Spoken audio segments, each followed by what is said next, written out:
there's my Daisy. Oh, who's a good girl?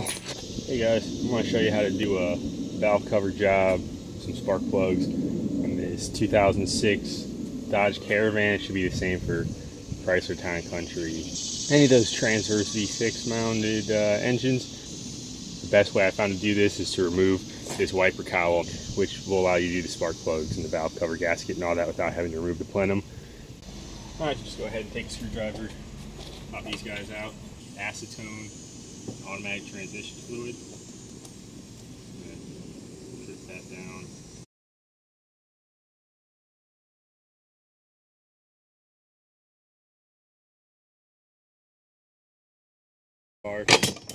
Popping it T20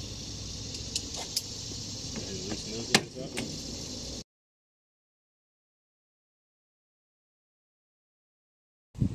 Alright, now with the hood up, you can see there are two body panel fasteners that just hold it in, but these are apparently not attached to anything.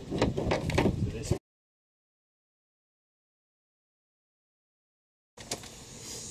Now you have the whole wiper arm motor assembly, so there's electrical connections there that we're going to take apart, and then there are some bolts in there, this one, or these. You can do these front ones or these top ones. But see how far this windshield goes down. That's why you don't want to put any pressure on there when you're trying to break those wiper blades loose. If you need to pull wiper arms, you can actually get a specialized tool for that.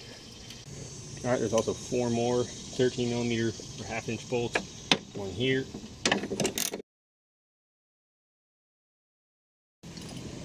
Alright, these guys are 10mm.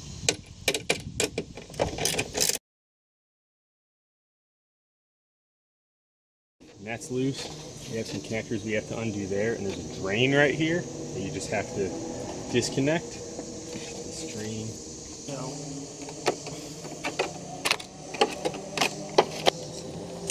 Tab, you gotta pop up. There it is.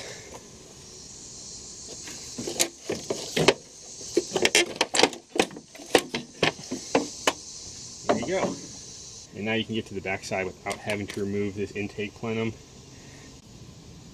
Okay, so I'm going to go ahead and start pulling some stuff apart into the engine bay. So like I said, I'm going to do plugs, so I'm going to pull this, get out of the way. There's a little anchor that holds these wires. Go ahead and just remove this valve cover breather. Go ahead and pull these leads. I'm going to show you down in there, you can see definitely leaking. Top of those spark plugs have some oil on it because those valve covers have just been pouring oil. So I got the plug leads out of the way. Now here's the PCV. I'm just going to take a little pry bar. There we go. There's 8 bolts holding this valve cover in. 6 of the 8 bolts are really easy to get to. 2 of them are down here, so if you don't want to take this plenum off, you're going to have to use a U-joint socket so that you can get in there without having to remove this top part, which I'm going to do because like I said, I don't want to mess with all that. Alright, so you're going to need a deep well 8mm for these little guys right here. On the side, because they have these long studs for routing wires.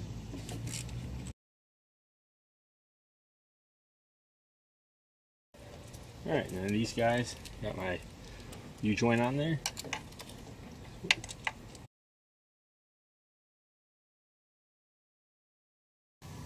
Alright, I'm going to go ahead and remove this. So I got all those bolts loose. There we go. Yeah, nice and crusty gasket in there. I'm also going to pull these plugs out while I have everything apart. Alright, these guys are 5/8.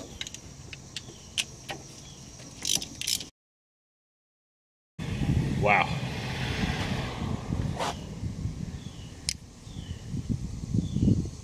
Focus there. You say that might be a little bit worn down.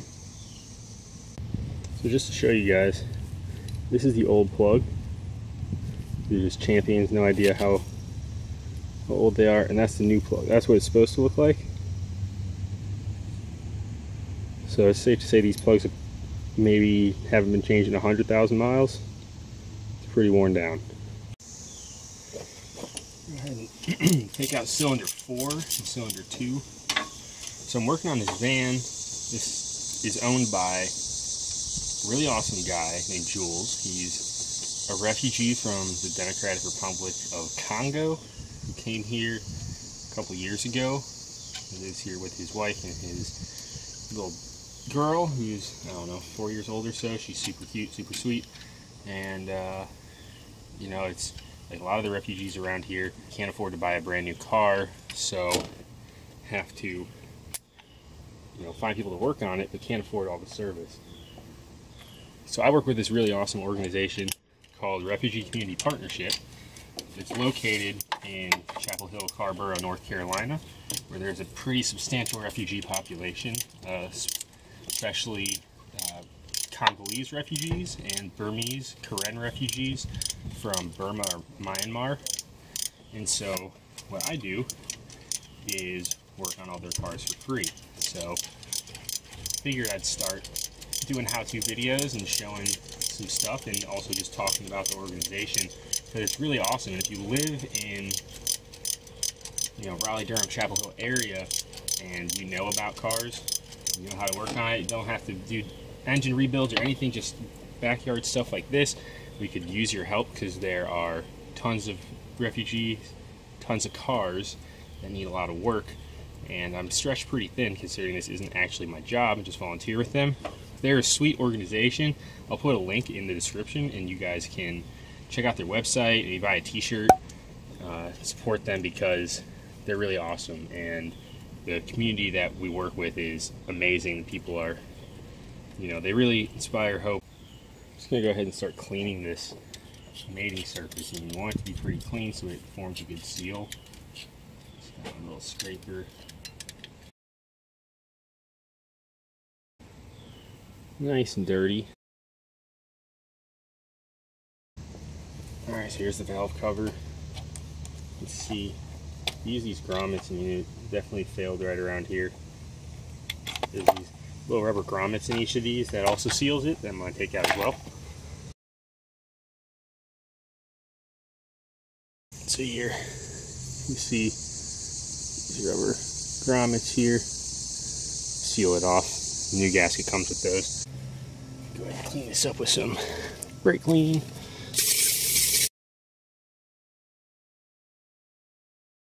Alright, looks a lot better. Start to come off a little bit, but definitely cleaner. Went in there with a toothbrush, cleaned it up. It's plastic, so you don't want to put anything sharp in there, but looks like it's in good shape. Alright, so here's the old stud and grommet. I'm just going to go ahead and cut this off because I'm not reusing them. They get pretty hard. You probably hear it snap. Put the new one on. It's definitely a lot softer. Just pop it right on there. There you go. Alright, got the new gasket in there. With these valve covers, you don't need to do any kind of RTV sealant or anything. Nice blue. It's a Felpro gasket. Hopefully it'll hold up. All the grommets are back, so let's go ahead and put it back in the car.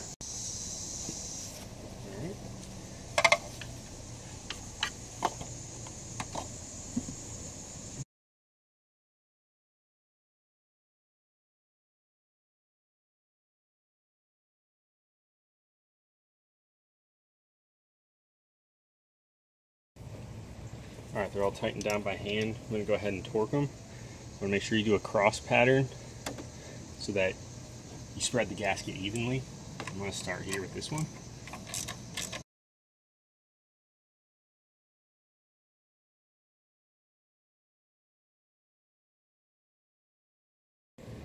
Alright, this side is all done, cleaned up, put back together. The plugs are on, leads are back in. There's a few differences. One of them is this power steering hose. I'm not going to take it out because I don't want to lose fluid. I don't want to introduce air into the system, so it goes down to the pump right here, which is powered by the belt. The valve cover has the same bolt pattern and everything. You're going to need a U-joint to get in there and get these guys out. I already took this PCV tube off, so I'm going to take the other end off when I get the valve cover out. Go ahead and clean some of this out.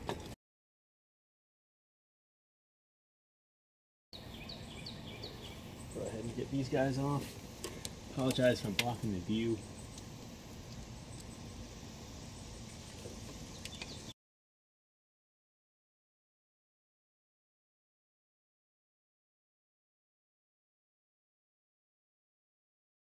So these guys back here are pretty hard to get to. On this side of the valve cover, you can see the bolt right through that little hole right there. And that's what I did, because going by feel with the U-joint is very hard. On the other side, you can see it right through in there as well. So put my socket there and the flashlight and look, because you can't really do it by feel. All right, all the bolts are loose.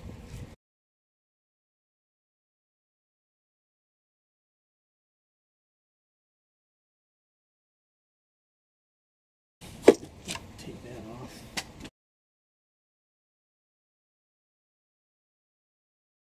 Just to show you guys, this gasket was super brittle when I took it apart. It broke into 4 different pieces, so that would explain why it was not sealing too well. Pull out this bank 1 spark plugs.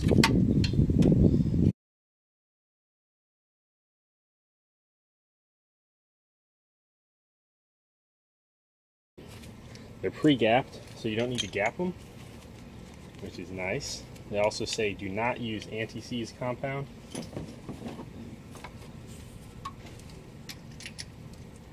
Always thread it in by hand as far as you can. It's the last thing you want to do. Strip out spark plug holes.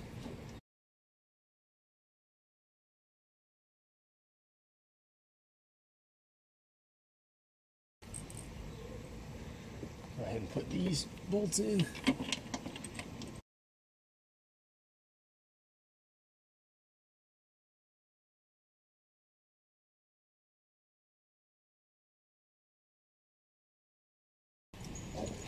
Same thing, cross bolt pattern.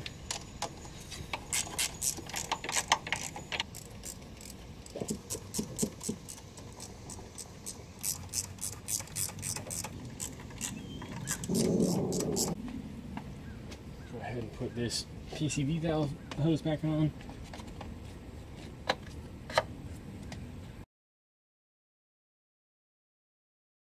Now just put the spark plug leads back on.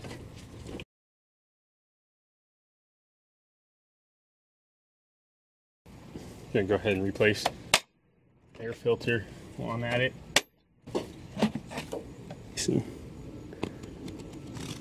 That's a lot better.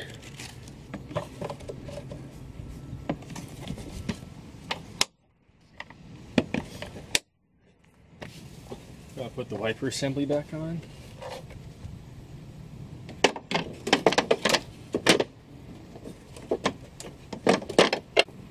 Alright, don't forget these drains right here.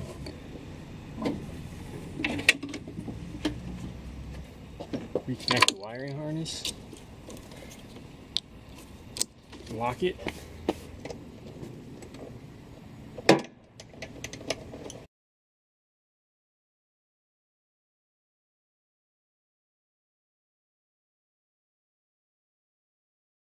These long bolts.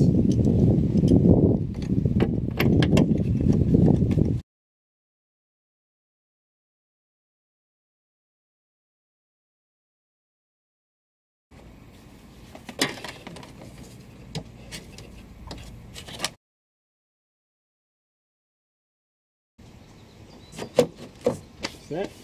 There's the 6 T20 bolts that we'll put back.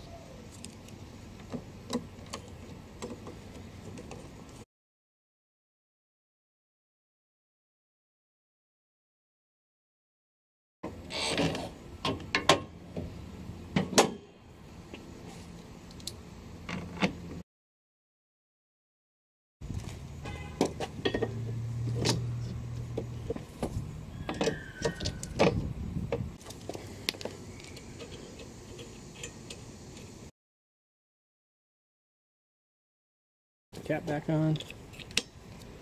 We're all done.